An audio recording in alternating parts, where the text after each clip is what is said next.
ভারতের আকাশে আবারও রক্তাক্ত হলো হেলিকপ্টার যাত্রা। পুণ্যভূমি উত্তরাখণ্ড আজ শোকে স্তব্ধ। কেদারনাথ থেকে গুপ্তকাশী যাওয়ার পথে রবিবার ভোরে একটি হেলিকপ্টার বিধ্বস্ত হয়ে প্রাণ হারিয়েছে 7 জন আরোহী। মৃত্যুর এই তালিকায় রয়েছে একজন শিশু, 5 জন প্রাপ্তবয়স্ক তীর্থযাত্রী এবং হেলিকপ্টারটির পাইলট। দুর্ঘটনার খবর নিশ্চিত করেছে ভারতের শীর্ষ সংবাদ মাধ্যম এনডিটিভি। জানা গেছে, আরিয়ান এভিয়েশনের হেলিকপ্টারটি ভোর 5টা 20 মিনিটে কেদারনাথ ধাম থেকে উড্ডয়ন করে। 10 মিনিটের এই সংক্ষিপ্ত যাত্রা গন্তব্য ছিল গুপ্তকাশী, কিন্তু পথেই ঘটে বিপর্যয়। গৌরীকুণ্ড ও সোনপ্রয়াগের মাঝামাঝি একটি জঙ্গলে গিয়ে হেলিকপ্টারটি বিধ্বস্ত হয়। দুর্ঘটনার জন্য ঘন কুয়াশা ও খারাপ আবহাওয়াকে দায়ী করছেন সংশ্লিষ্ট কর্তৃপক্ষ। স্থানীয়দের ভাষ্য অনুযায়ী ভোর থেকেই আকাশ ঢেকেছিল কালো মেঘে। দৃশ্যমানতা ছিল অত্যন্ত সামান্য।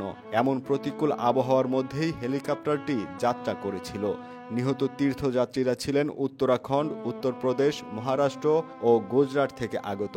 যাত্রীদের মধ্যে একজন শিশুও ছিল, যার মৃত্যুতে হৃদয় বিদারক পরিস্থিতির সৃষ্টি হয়েছে। পাইলটের নাম তাৎক্ষণিকভাবে জানা না গেলেও তিনি অভিজ্ঞ বলেই জানায় সংস্থাটি। দুর্ঘটনার পরপরই সামাজিক মাধ্যমে ছড়িয়ে পড়ে হেলিকপ্টারের ধ্বংসাবশেষের ছবি ও ভিডিও। দেখা গেছে, পেছনের লেজের অংশ ভেঙে মাটির সঙ্গে লেপ্টে আছে।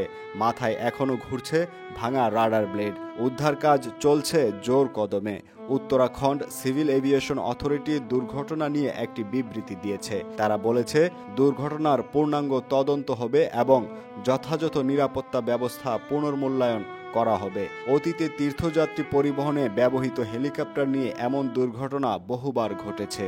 এই ঘটনায় আবারও প্রশ্ন উঠেছে, প্রতিকূল আবহাওয়ার মধ্যে কেন অনুমতি দেওয়া হলো ফ্লাইট চালানোর? কর্তৃপক্ষের নজরদারি নিয়েও শুরু হয়েছে সমালোচনা। হিমালয়ের কোলে পুণ্যের টানে এসেছিলেন 7 জন মানুষ, ফিরলেন না কেউই। পাহাড়ি আকাশে ঘুরে বেড়ানো বিশ্বাস এবার পরিণত হলো শোকের ছায়ায়। এই দুর্ঘটনা শুধু 7টি প্রাণ নয়, ভেঙে দিয়েছে বহু পরিবারের স্বপ্ন আর তুলে দিয়েছে গুরুতর প্রশ্ন, আকাশপথে কি নিরাপদ আমাদের বিশ্বাসের যাত্রা?